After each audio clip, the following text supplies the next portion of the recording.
오늘 우리에게 주신 하나님의 말씀은 로마서 8장 26절부터 39절까지 말씀입니다. 로마서 8장 26절부터 39절까지 말씀, 저와 여러분 한 절씩 교독하겠습니다. 이와 같이 성령도 우리의 연약함을 도우시나니 우리는 마땅히 기도할 바를 알지 못하나 오직 성령이 말할 수 없는 탄식으로 우리를 위하여 친히 간구하시느니라. 마음을 살피시는 이가 성령의 생각을 아시나니 이는 성령이 하나님의 뜻대로 성도를 위하여 간구하심이니라. 우리가 알거니와 하나님을 사랑하는 자 곧 그의 뜻대로 부르심을 입은 자들에게는 모든 것이 합력하여 선을 이루느니라. 하나님이 미리 아신 자들을 또한 그 아들의 형상을 본받게 하기 위하여 미리 정하셨으니 이는 그로 많은 형제 중에서 맏아들이 되게 하려 하심이니라. 또 미리 정하신 그들을 또한 부르시고 부르신 그들을 또한 의롭다 하시고 의롭다 하신 그들을 또한 영화롭게 하셨느니라. 그런즉 이 일에 대하여 우리가 무슨 말 하리요? 만일 하나님이 우리를 위하시면 누가 우리를 대적하리요? 자기 아들을 아끼지 아니하시고 우리 모든 사람을 위하여 내주시니가 어찌 그 아들과 함께 모든 것을 우리에게 주시지 아니하겠느냐. 누가 능히 하나님께서 택하신 자들을 고발하리요? 의롭다 하신 이는 하나님이시니 누가 정죄하리요? 죽으실 뿐 아니라 다시 살아나신 이는 그리스도 예수시니 그는 하나님 우편에 계신 자요 우리를 위하여 간구하시는 자시니라. 누가 우리를 그리스도의 사랑에서 끊으리요? 환난이나 곤고나 박해나 기근이나 적신이나 위험이나 칼이랴. 기록된 바 우리가 종일 주를 위하여 죽임을 당하게 되며 도살을 당할 양같이 여김을 받았나이다 함과 같으니라.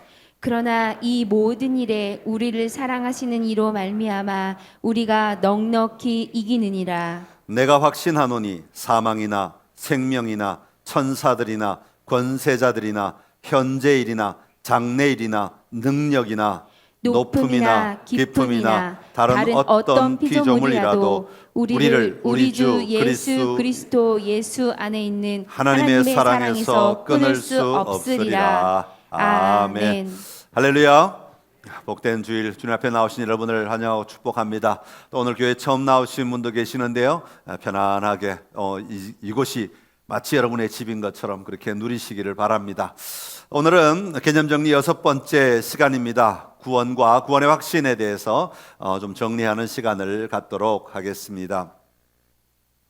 혹시 여러분은 우연이란 말을 아시나요? 뜻하지 않게 어떤 일이 일어날 때 우리는 그것을 가리켜서 우연이라고 표현을 합니다. 우리는 의외로 이 우연이라는 단어를 자주 사용합니다. 자기도 모르게 말 속에, 대화 속에 나도 모르게 튀어나오는 말이 이 우연이라는 말이 나오게 되죠. 어제 우연히 백화점에 갔는데 그동안 그곳에서 오랫동안 못 만났던 친구를 우연히 만났어. 우연히 어딜 갔다가 우연히 내가 원하는 것을 찾게 되었고, 우연히 듣게 되었고, 우연히 보게 되었고, 우연히 하게 되었다, 그렇게 말합니다. 여러분은 어떠십니까? 여러분의 언어 습관 가운데 우연이란 말을 얼마나 자주 하고 계십니까? 사실 대부분은 자기가 썼는지도 잘 몰라요. 그냥 자기도 모르게 튀어나오다 보니까 썼는 줄도 모르지만 가만히 듣고 보면, 가만히 생각해 보면, 내가 이 우연이란 말을 쓰고 있구나 하는 것을 발견하게 됩니다. 그러나 예수님이 나의 주님이심을 믿는 우리 성도들은 이 세상에서 일어나는 모든 일이 우연이라고 말하지 않습니다. 왜냐하면 우리의 믿음 가운데는 하나님이 친히 다스리시고 인도하신다는 분명한 믿음의 확신이 있기 때문에 그렇습니다. 하나님이 인도하시고 하나님이 다스리시고 하나님이 통치하시는데 어떻게 우연이 있을 수 있겠어요? 그게 하나님의 개입이 분명히 자리하고 있는 것이죠. 토저라고 하는 분이 쓴 책 가운데 하나님의 길에 우연은 없다 라는 책이 있습니다. 이 책 첫 장에 나오는 내용을 제가 간단하게 소개해 드리겠습니다. 하나님의 자녀에게는 우연이란 없다. 그는 정해진 길을 간다. 그 길은 그가 존재하기 전에 그의 존재가 오직 하나님의 마음속에만 있었을 때 이미 그를 위해 지어졌다, 정해졌다. 어떤 사고가 갑자기 그를 덮치고 불행이 살금살금 그의 길로 다가오는 것처럼 느낄 수도 있지만, 그렇게 보일 수도 있지만, 그건 겉으로만 그렇게 보일 뿐이다. 이런 것들이 불운이라고 느껴지는 이유는 우리가 하나님의 숨겨진 섭리의 은밀한 각본을 다 읽을 수가 없고 그분의 최종 목적을 알 수 없기 때문이다. 그렇게 적었습니다. 그러면서 그는 이렇게 말합니다. 참된 믿음이 찾아오면 우연과 불운은 영원히 사라진다. 우연과 불운은 성령으로 난 사람들을 좌지우지할 수 있는 권한을 갖지 못한다. 그렇게 말하고 있습니다. 여러분, 토저가 말하는 이런 분명한 믿음의 확신은 우리 모두가 매일의 삶에서 고백해야 하고 우리 삶의 가장 기초, 가장 바닥에 자리하고 있어야 하는 믿음의 고백이고 믿음의 태도이어야 하는 것입니다. 그런 차원에서 우리는 구원받은 자로서의 확신을 분명히 가지고 있어야 합니다. 왜냐하면 여러분, 우리의 신앙은 단순히 교회에 나온다거나 세례 받는 것으로 시작하는 것이 아니기 때문에 그렇습니다. 어떤 사람들은 우리의 신앙은 교회에 나올 때부터 시작된다, 아니야 내가 세례 받을 때부터 시작된다, 그렇게 말하지만 사실 우리의 신앙의 출발은 나를 향한 구원의 사건이 일어난 것으로부터 비로소 우리의 신앙은 시작되는 것입니다. 그러기에 우리가 나의 구원에 대한 분명한 이해와 확신을 가지고 살아갈 때 우리는 담대한 신앙의 삶을 살아갈 수 있는 것입니다. 그리고 내가 어떤 방향으로 가야 하는지를 발견할 수 있습니다. 오늘 말씀을 통해 하나님의 택함 받은 성도로서 흔들림 없는 삶을 살아가는 우리 선창의 모든 가족이 되시기를 간절히 기원합니다. 자, 그렇다면 우리가 구원받았습니다, 구원의 확신이 있습니까? 라고 말할 때 이 구원이 무엇일까 하는 것에서 출발하려고 합니다. 여러분은 구원이란 말을 어떻게 이해하고 있습니까? 성경에 보면 창세기부터 계속해서 이 구원의 그림들을 계속 여러 가지 모습으로 우리에게 보여주고 있습니다. 최근에 묵상한 자료들에 의하면 우리의 구원은 노아 홍수 사건으로부터 구원의 그림을 보여주고 있지요. 그 뒤에 보면, 출애굽기에 보면 이스라엘 백성들이 애굽의 노예로 살아갈 때 하나님께서는 모세를 통하여 노예 생활을 하고 있는 그들을 자유인으로 옮겨주시는, 건져주시는 행위들을 가리켜서 구원이다, 그렇게 분명하게 말씀하고 있습니다. 또한 이스라엘 백성들이 가나안 땅에 들어갔습니다. 가나안 땅에 들어가서 여기서는 하나님의 약속의 땅이니까 아무 문제도 없고 아무 근심도 없고 아무 걱정도 없을 줄 알았는데 그곳에 살아가는 동안에 주변에 있는 나라들이 끊임없이 공격합니다. 끊임없이 쳐들어옵니다. 그래서 이 나라의 것들을 빼앗아 가기도 하고 사람을 죽이기도 하고 사람을 잡아가기도 하고 여러 가지 어려운 일들이 일어납니다. 그럴 때마다 하나님은 사람을 보내셔서 그들로 하여금 전쟁에서 그 백성들을 건져내게 하십니다. 이런 것을 가리켜서도 구원이라고 말합니다. 때로 하나님의 자녀들이 가난이나 질병이나 때로는 환난으로부터 하나님의 도우심으로 그 상태에서 벗어나는 것도 구원이라고 성경은 분명히 말씀하고 있습니다. 이처럼 다양한 환경 속에서 우리가 스스로 이겨낼 수 없을 때 하나님의 도우심이 임하여 그 상황에서 벗어나는 것, 이것을 구원받았다, 그렇게 말하는 것입니다. 그런데 성경이 보여주고 있는 이런 단편적인 구원의 그림들은 그것 자체로서 끝나는 것이 아니라 궁극적으로 우리가 누려야 하는 구원을 보여주기 위한 그림에 불과할 뿐입니다. 여러분, 우리가 누려야 될 정말 중요한 구원, 진짜 구원은 무엇을 말하겠습니까? 그것은 영원히 죄 가운데 죽을 수밖에 없었는데 그런 상태에 있는 우리를 예수 그리스도로 말미암아 그 죄에서 건져내 주신 것, 이것이 우리가 온전히 누려야 될 구원이라고 말씀하고 있는 것입니다. 그리고 우리 자신이 구원받는 것에서 끝나지 아니하고 마침내 하나님은 온 땅의 백성들이 구원을 받아 여기가 하나님의 나라가 되게 하고 그 하나님의 나라를 누리며 살아가는 것, 이것이 궁극적 구원의 모습인 것이죠. 여러분, 이것이 성경이 말하고 있는 구원의 영역입니다. 여러분, 구원은 단순히 우리가 흙탕물이 좀 튀겼는데 흙탕물에 빠졌는데 내가 일어났더니 하나님이 오셔서 그 흙탕물을, 구정물을 좀 씻겨주셨다, 그런 것이 아닙니다. 여러분, 내가 살아가는 동안에 내가 뭔가 좀 더 필요하고 내가 몸도 원하는 것이 있고 내 질병이 좀 낫기를 원하고 내가 좀 더 가지기를 원해서 하나님 나에게 주십시오, 하나님 나에게 주십시오 그랬더니 하나님이 뭔가 보태주는 것, 내 방식대로 살아가고 있는데 하나님이 내 삶에 뭔가 보탬이 되어주는 것, 이것 구원이라고 말하지 않는다 하는 겁니다. 그것은 구원이 아닙니다. 우리가 누리는 구원의 근원된 자리를 우리가 분명히 바라볼 때 거기서 우리의 삶은 새롭게 시작됩니다. 내가 오늘 하나님을 떠난 자였음을 다시 바라보고 나는 하나님 안에 온전히 거하는 삶을 누리고 있습니다, 이 고백을 분명히 하며 내가 구원받은 자로서의 삶을 살아가는 우리 선창의 모든 가족이 되시기를 간절히 기원합니다. 자, 우리가 구원을 말할 때 중요한 것 하나가 있습니다. 그것은 바로 내가 나를 절대로 구원할 수 없다는 겁니다. 여러분, 인간은 인간을 절대로 구원할 수 없다는 겁니다. 여러분, 역사적으로 보면 많은 영웅들이 나타나서 자기가 이 세상을 구원할 수 있을 줄 알고 열심히 전쟁을 치르고 열심히 정복하고 열심히 싸우지만 결국은 그들마저도 압제자가 되어버려서 그들 밑에 또 다른 구원이 필요한 사람이 생길 수밖에 없는 현실이, 그게 바로 인간의 모습인 거죠. 인간은 인간을 절대로 구원할 수 없습니다. 사람은 사람을 절대로 구원할 수 없습니다. 오늘 나는 나 자신을 절대로 구원할 수 없습니다. 내가 그럴 힘도 없고 그럴 능력도 없다고 성경은 분명히 우리에게 말씀하고 있습니다. 구원은 우리 인간은 스스로 할 수 없기 때문에 인간 밖에서 와야 한다는 것이죠. 인간을 구원하실 수 있는 분은 오직 나를 만드신, 나를 창조하신 창조주 하나님밖에 없는 것입니다. 그렇게 구원은 하나님이 우리를 위해 부여하시는 것을 받는 것이 구원입니다. 여러분, 구원은 내가 쟁취하는 게 아닙니다. 내가 얻는 게 아닙니다. 내가 끄집어 당기는 게 아닙니다.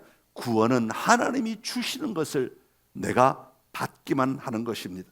에베소서 2장 8절의 말씀인데요, 같이 읽어보겠습니다. 시작. 너희는 그 은혜에 의하여 믿음으로 말미암아 구원을 받았으니 이것은 너희에게서 난 것이 아니요 하나님의 선물이라. 다시 한번 읽어보겠습니다. 시작. 너희는 그 은혜에 의하여 믿음으로 말미암아 구원을 받았으니 이것은 너희에게서 난 것이 아니요 하나님의 선물이라. 아멘. 할렐루야. 여러분, 구원은 내가 얻는 것 아닙니다. 내가 만들어내는 것 아닙니다. 내가 쟁취하는 것 아닙니다. 내가 수고하고 내가 애쓰고 내가 헌신하고 내가 고통을 하면서 내가 잡아낼 수 있는 것, 내가 가져올 수 있는 것 아닙니다. 구원은 철저하게 하나님이 우리에게 부어주시는 겁니다. 그렇게 그것은 선물이라는 말로 표현하는 것이죠. 하나님의 선물이다. 그래서 구원은 하나님만이 하실 수 있는 것입니다. 구원 사역은 하나님의 일입니다. 그런데 구원 사역은 하나님의 일인데 여기서 하나님이라고 할 때 이 하나님은 어떤 분이신가 하는 것입니다. 여기서 구원 사역은 하나님이 하시는 것인데 이때 하나님을 우리는 삼위 하나님을 말씀하고 있습니다. 삼위 하나님은 어떤 분이십니까? 성부 하나님, 성자 예수님, 성령 하나님, 이 삼위의 하나님을 이야기하는 것이죠. 그래서 이 구원은 삼위 하나님이 우리에게 가져다 주시는 것이다 라는 것입니다. 그렇다면 삼위 하나님께서는 어떻게 우리에게 구원을 가져다 주시겠는가 하는 겁니다. 먼저 성부 하나님, 아버지 하나님이 먼저 일하십니다. 성부 하나님의 하시는 일은 계획입니다. 작정입니다. 성부 하나님은 우리의 구원을 위하여 작정하신다. 성경은 그렇게 말하고 있습니다. 에베소서 1장 4절과 5절의 말씀인데 같이 읽어보겠습니다. 곧 창세전에 그리스도 안에서 우리를 택하사 우리로 사랑 안에서 그 앞에 거룩하고 흠이 없게 하시려고 그 기쁘신 뜻대로 우리를 예정하사 예수 그리스도로 말미암아 자기의 아들들이 되게 하셨으니. 아멘. 자, 예수님은 우리를 택하셨다. 이 말은 우리를 작정하셨다. 저와 여러분을 하나님은 선택하신 것입니다. 언제? 창세전에, 하나님이 이 땅을 만들기도 전에 하나님은 저와 여러분을 마음에 품고 저와 여러분을 택하셨다, 작정하셨다, 그렇게 말씀하고 있습니다. 그리스도 안에서 우리를 택하사 그 기쁘신 뜻대로 우리를 예정하사, 그렇게 말씀하고 있는 거죠. 이런 것을 가리켜서 뭐라고 말하냐면 하나님은 영원전부터 변하지 않는 계획을 가지고 계셨다, 그렇게 표현합니다.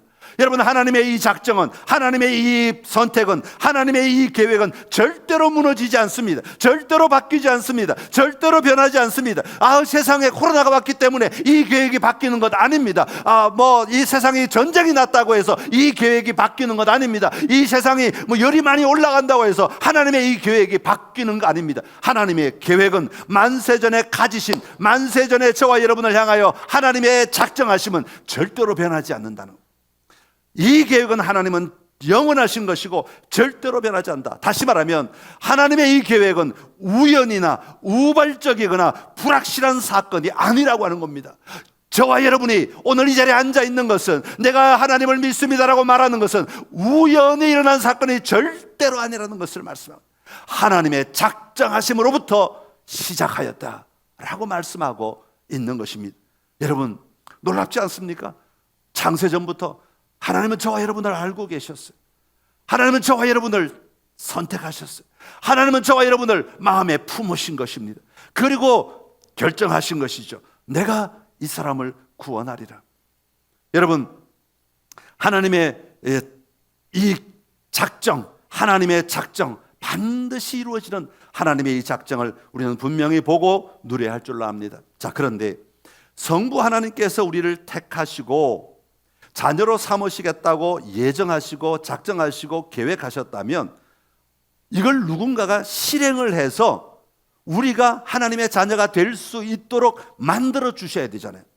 그런데 하나님과 우리 사이는 죄라고 하는 것이 있어가지고 우리는 하나님께로 바로 나아갈 수가 없는 자였습니다. 그래서 이것이 가능하도록 우리가 하나님의 작정함을 받은 우리가 하나님 앞에 나아갈 수 있도록 그 길을 여시는 분이 누구시냐면 바로 성자 예수님이신 것이죠. 성부 하나님은 작정하시고 그 작정을 이루시기 위해 독생자 예수님을 보내셔서 우리 모든 인류의 죄를 대신 지시고 십자가에 달려 돌아가심으로 말미암아 하나님의 작정하신 자들이 하나님 앞에 나아올 수 있는 길을 열어주신 것, 이것이 우리가 들을 수 있는 가장 좋은 복음이라고 말하는 것. 지난번에 복음에 대해서 말씀드렸죠. 이 소식은 그전 다른 어떤 것보다 조금 더 좋은 소식이 아니라 위대한 소식이에요.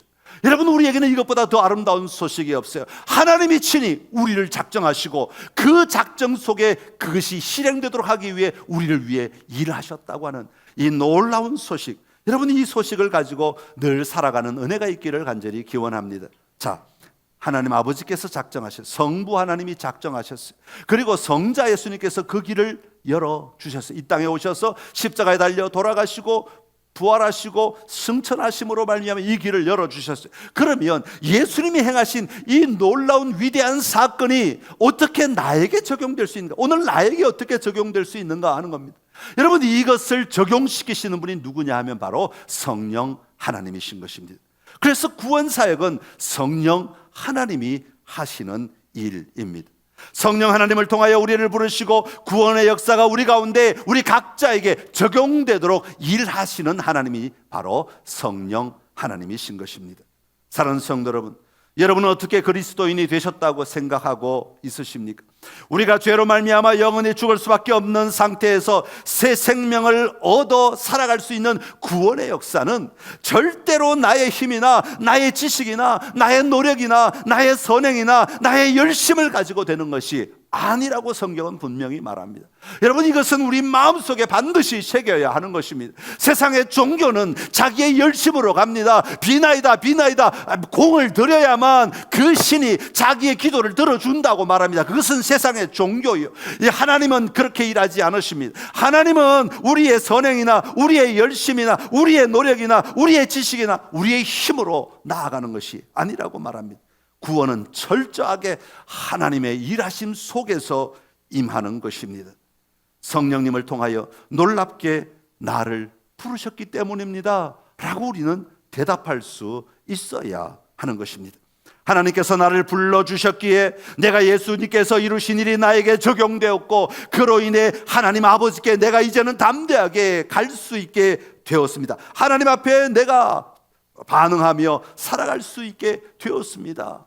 이것이 바로 은혜라는 것이죠. 여러분, 은혜는 내가 뭔가를 했을 때는 은혜라고 말하지 않습니다. 그것은 공로라고 말합니다. 내가 했으니까, 그건 내가 노력했으니까, 내가 애썼으니까, 내가 수고했으니까, 내가 했잖아요 라고 말하죠. 그런데 내 것은 하나도 없을 때, 전적으로 하나님이 주어졌을 때, 그것은 은혜라고 표현하는 것입니다.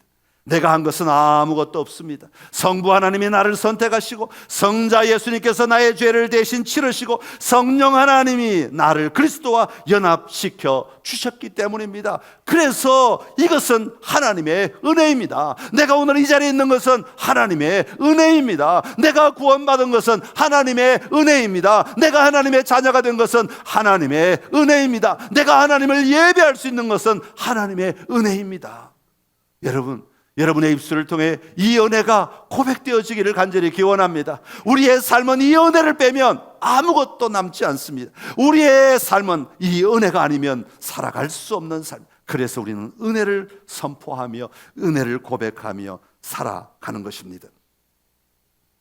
그렇다면 성령님께서 예수 그리스도께서 이루어놓으신 구원의 놀라운 사건을 어떻게 어떻게 우리에게 적용시키셨는가, 어떻게 우리의 삶에 적용하시는가 하는 것입니다.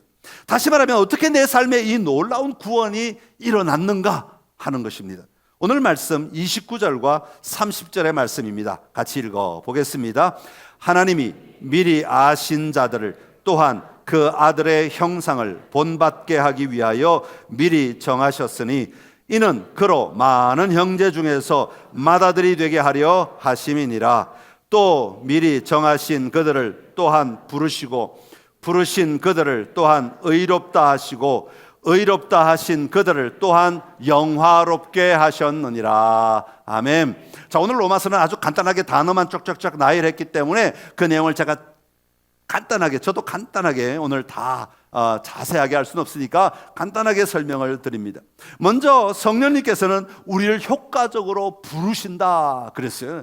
부르신다. 이 부르심은 우리가 절대로 거부할 수 없는 부르심입니다. 그래서 우리에게 하나님은 부르시는데 어떻게 부르시느냐? 누군가를 통해 복음을 듣게 하심으로 우리를 부르십니다. 이걸 외적으로 부르신다. 우리 바깥에서 우리를 부르시는 것이다. 그렇게 말합니다. 그래서 우리는 복음을 전해야 되는 거예요. 왜? 누가 하나님의 택하신 백성인지 알지 못하기 때문에 우리는 끊임없이 기회가 있을 때마다 사람들을 만날 때마다 복음을 전해요. 그러면 그 복음이 들려질 때에 그 복음을 듣는 것을 통하여 하나님의 부르심에 응답하게 된다 하는 것이죠. 그리고 또 하나는 내적 부르심이 있습니다. 성령 하나님이 친히 우리 안에서 택하신 자들을 부르신다. 그렇게 말씀하고 있습니다. 이처럼 성령님께서 강력하게 우리를 부르셔서 복음을 듣고 구원의 제안을 기꺼이 받아들일 수 있도록 만들어 주시는 거죠. 내가 수용하도록 만들어 주신다. 내가 받아들이게 하는 것입니다. 그리고 난 다음에 성령께서는 우리 안에 믿음을 일으키십니다. 그리고 예수 그리스도와 연합하게 하십니다. 여러분, 우리가 연합한다는 말의 의미는 뭐냐면 내가 교회 안 다니다 그냥 교회 와서 앉아 있는 정도, 이거 연합이 아닙니다. 내가 그냥 예수님이 서 계시는데 그냥 옆에 그냥 잠깐 서 있는 것, 이거 연합이 아닙니다. 연합이라는 말은 성경에서 다른 말로 뭐라고 표현하고 있냐면 접붙임이다라고 해요. 여러분, 두 다른 나무를 하나로 만드는 방법 아시죠?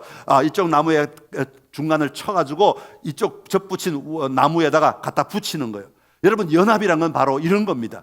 지금까지는 내 방법으로, 내 힘으로, 내 능력으로 살았지만 이제는 구원받으면 예수 그리스도에게 접붙임 바 되어서 예수 그리스도에게서 공급되는 생명으로 살아가는 자가 되는 것이다. 예수님이 주시는 물로, 예수님이 주시는 능력으로, 예수님이 주시는 힘으로 살아가는 자가 되었다라는 것이 예수님과 연합한 자가 되었다라는 말의 의미가 되는 겁니다. 그러니까 우리가 신앙생활하면서 교회 가서 오늘 어떤 지식 하나 더 얻어가지고 그거 그냥 내가 사용하면 되겠지, 그거 써먹으면 되겠지. 옛날에 제가 예화를 많이 쓸 때는 성도들이 설교의 본문은 기억 안 하고 예화만 기억하세요. 그래가지고 목사님, 제가 그 예화를 어디서 써먹었습니다, 잘하셨습니다 라고 말은 하지만 제가 원래 전하려고 했던 그 메시지는 다 잊어버리시고 옛날 이야기 예화만, 그 예화가 정말 의미가 있었습니다, 재밌었습니다. 여러분, 우리 안에 성령께서 역사하시면 단지 우리가 뭔가 도움을 조금 더 받고 그냥 조금 더 유익하고 조금 더 윤택한 삶을 사는 것, 이런 것 아닙니다. 완전히 우리 안에 새로운 삶이 일어나기 시작합니다. 예수 그리스도로 말미암아 새로운 삶의 모습들이 일어나기 시작하는 것이다 하는 것입니다. 이처럼 하나님께서 죄인을 구원하시는 방식으로 부르실 때 어떤 사건이 내 안에 일어나느냐 하면 중생하는 일이 일어납니다. 중생을 다른 말로는 거듭난다, 그렇게 말하죠. 여러분, 거듭나는 것은 내 노력으로, 내 의지로 되는 것이 아닙니다. 거듭나는 것은 하나님이 우리로 하여금 거듭나게 하시는 것입니다. 그러니까 우리는 수동적으로 받아들이는 것입니다.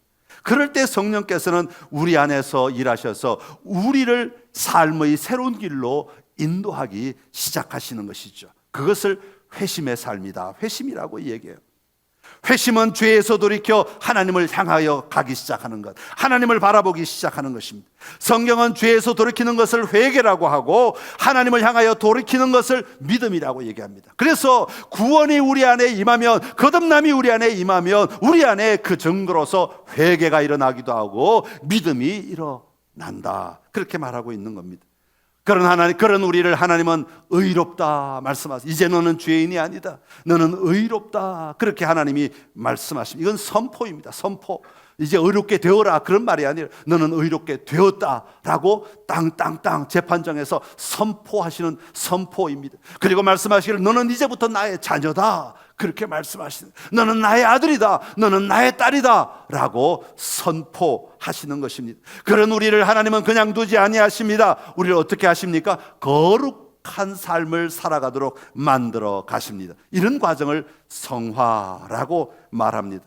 이런 성화의 삶을 살아가는 우리를 하나님은 절대로 포기하지 않으십니다. 끝까지 붙잡아 주십니다. 끝까지 인도하십니다. 끝까지 도와주십니다. 끝까지 그 길을 갈 수 있도록 하나님은 언제나 우리와 동행하시며 우리의 모든 삶을 하나님께서 함께 하시며 역사하시는 것입니다.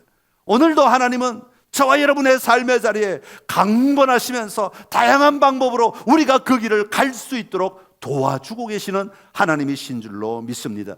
그래서 우리로 하여금 영광의 자리에 들어가도록, 마침내 영화의 자리에, 주님이 다시 이 땅에 오셔서 그 주님이 함께 하시는 그 아름다운 자리에 설 수 있을 때까지 우리를 결코 포기하지 아니하시고 우리를 도우시며 일하시는 하나님이시라고 말씀하고 있습니다. 여러분, 구원을 받은 우리에게는 이런 과정이 다 일어나게 되는데 순서적으로 일어나기도 하고 한꺼번에 일어나기도 하고 다양한 방법으로 일어납니다. 사람마다 다 다릅니다. 내가 오늘은 이거 했으니까 내일은 저거, 이런 거 아닙니다. 하나님의 역사는 놀랍게 우리 가운데 일어나게 됩니다. 그러나 중요한 것은 우리가 예수님의 복음을 듣고 그 복음이 내 안에서 어떻게 나를 변화시키는가를 우리는 알 수 있다라고 말하고 있는 겁니다. 복음을 들을 때 내 안에 일어나는 삶의 모습들, 내 안에 일어나는 생각들, 내 안에 일어나는 의지들, 내 안에 일어나는 변화들을 통하여 우리는 내가 구원받았음을 고백할 수 있게 되는 것입니다. 우리를 부르시고 우리를 변화시키시고 우리를 이끌어 가시는 주님을 향하여 더 큰 기쁨의 삶을 살아가는 우리 선창의 모든 가족들이 되시기를 간절히 기원합니다. 자, 우리가 구원을 이야기할 때 그렇다면 내가 구원받은 것을 어떻게 확신할 수 있겠습니까? 이런 질문을 참 많이 합니다. 가장 궁금해하시는 부분이기도 하지요. 근데 오늘은 시간이 많이 갔으니까 오늘은 구원이라는 개념 자체를 설명을 드렸기 때문에 다음에 구원의 확신 부분에 대해서 좀 더 말씀을 드리도록 하겠습니다. 이단들이 가장 많이 묻는 질문 가운데 하나가 당신 구원받았습니까? 언제 어디서 받았습니까? 여러분, 질문이 적합해야 적합한 대답이 나오는 거예요. 근데 이런 질문은 구원에 대해서 잘 알지 못하는 그런 질문이라고 말할 수 있어요. 자기들이 원하는 그 답을 끌어내기 위한 질문이라고 말할 수 있습니다. 그러니까 이런 질문에 뭐 굳이 대답을 하지 않으셔도 됩니다. 그렇다면 내가 구원받았다는 확신을 어떻게 보일 수 있는가 하는 것이죠. 조지 커팅이라고 하는 분은 구원의 확신이라는 책을 보면 이런 이야기가 나옵니다. 애굽의 노예로 살아가던 이스라엘 백성들에게 하나님의 명령이 주어집니다. 어떤 명령입니까? 어린 양을 잡아서 문설주에 발라라. 그러면 오늘 밤에 죽음의 사자가 이 온 땅을 지나가게 될 것인데 집 문설주에 피를 바른 집은 죽음이 그 집에 들어가서 그 집의 장자를 죽이지 아니하고 처음 난 것들을 다 죽이지 아니하고 넘어가게 될 것이다. 그러니까 살게 될 것이다. 그런 명령을 줍니다. 하나님의 명령이죠. 하나님의 약속이라고 말할 수 있습니다. 자, 그곳에 두 집이 있었습니다. 물론 여러 집이 있었지만 두 집을 비교하려고 하는 겁니다. 잘 들어보시고 여러분 잘 선택하셔야 됩니다. 자, 두 집이 있습니다. 첫 번째 집은 하나님의 말씀대로 흠도 없고 점도 없는 어린 양을 잡았습니다. 그리고 피를 문에다가 발랐습니다. 그리고 난 다음에 온 가족이 집 안에 모여 있습니다. 그런데 온 가족이 불안해요. 두려워요. 왜? 장자가 죽으면 어떡하나? 이스라엘은 장자가 굉장히 중요하거든요. 이 장자가 죽으면 어떡하나 하는 두려움이 막 몰려오는 거예요. 그래서 음식을 먹긴 먹는데 다들 안절부절 못하고 음식을 먹습니다. 어떻게 하면 좋아? 어떻게 하면 좋아? 이거 빨리 왜 시간이 안 가지? 어떻게 하면 좋아? 무슨 사건이 일어나면 어떡하지? 걱정하면서 음식을 먹습니다. 자, 그 옆집에 두 번째 집에 이 집도 마찬가지 어린 양을 잡았습니다. 집에 문설주에 피를 발랐습니다. 그리고는 그 집 가족들이 또 그 집안에 다 함께 모여 있습니다. 그 집 사람들은 허리에 가죽띠를 띠고 그리고 지팡이를 들고 서서 구운 고기를 먹으면서 그들은 기뻐합니다. 즐거워합니다. 이야, 드디어 우리가 이 밤이 지나면 드디어 우리가 그러면서 너무너무 즐거워합니다. 죽음의 천사가 지나간다는데 왜 그렇게 기뻐하고 있습니까? 그때 가족이 말합니다. 하나님의 말씀대로 했잖아요. 하나님의 말씀대로 우리는 분명히 했기 때문에 우리는 두려워하지 않습니다. 내 아들은 죽지 않을 것입니다. 그랬다는 거예요. 자, 그러면 제가 질문을 하겠습니다. 여러분, 이 두 집 가운데 어느 집이 더 안전하다고 생각하십니까? 손을 밖으로 들면 나중에 조금 이상한 일이 생기니까 속으로 드시기 바랍니다. 자, 첫 번째 집이냐 두 번째 집이냐? 첫 번째 집이 더 안전하다고 생각하시는 분 손 들어보세요. 손 드셨죠? 네, 손 내리세요. 자, 두 번째 집이 더 안전하다고 생각하시는 분 손 들었어요? 네, 손 내리세요. 두 번째 집에 손을 많이 드신 것 같아요. 제가 보니까 눈빛을 보니까 두 번째 집에 손 드신 분 많은 것 같아요. 어느 집이 더 안전해요? 어느 집이 더 안전해요? 두 집 다 안전해요. 두 집 다 안전해요. 왜 두 집 다 안전해요? 어린 양의 피를 하나님의 명령대로 발랐으니까. 하나님의 약속은 분명합니다. 어린 양을 잡아서 그 피를 문설주에 바르면 죽음이 그 집을 넘어가게 될 것이다. 죽음이 그 집을 넘어가게 될 것이다. 이건 하나님의 약속입니다. 하나님의 언약인 것이죠. 하나님의 말씀대로, 하나님의 약속대로, 하나님의 언약대로 어린 양을 잡아서 그 피를 집 문설주에 발랐으면 안전한 것입니다. 비록 그 집에 있는 사람들이 어떤 사람은 두려워하기도 하고 어떤 사람은 불안해하기도 하고 어떤 사람은 조바심 내기도 하고 어떤 사람은 기뻐하기도 하고 어떤 사람은 즐거워할 수도 있어요. 그러나 그것에 의하여 이들의 생명이 달라지는 것은 아닙니다. 하나님의 약속대로 하나님의 약속을 믿고 살았을 때, 그것을 믿음으로 나에게 가져왔을 때 하나님이 다스리시는 것입니다. 사랑하는 성도 여러분, 우리는 하나님께서 우리와 맺은 언약을 붙들고 살아가는 사람들입니다. 내 신념이 아닙니다. 내 의지가 아닙니다. 하나님이 우리에게 말씀하신 이 약속, 이 언약을 붙들고 살아가는 자들입니다. 하나님이 말씀하셨기에 나는 안전하다. 하나님이 약속하셨기에 나는 안전하다. 하나님이 나를 선택하셨다고 말씀하셨기에 나는 선택되었다. 분명한 약속을 믿고 살아가는 자들이어야 하는 것입니다. 오늘 본문의 말씀 35절 같이 읽어보겠습니다. 누가 우리를 그리스도의 사랑에서 끊으리요? 환난이나 곤고나 박해나 기근이나 적신이나 위험이나 칼이랴. 아멘. 할렐루야. 누가 우리를 하나님의 사랑에서 끊으리요? 비록 우리는 그리스도인이라 할지라도 고난을 당할 수 있습니다. 어려운 질병이 나를 짓누를 수 있습니다. 우리의 환경 때문에 괴로워할 수도 있습니다. 재정 문제로 말미암아 씨름하며 눈물을 흘릴 수도 있습니다. 옆 사람들 때문에 고통당하며 아파할 수도 있습니다. 그러나 그것이 하나님의 사랑을 우리에게서 빼앗아갈 수 없다는 겁니다. 우리의 환경이 우리의 나를 향하신 하나님의 사랑을 빼앗아갈 수 없다고 분명히 말씀하고 있습니다. 여러분, 하나님의 사랑을 믿으십니까?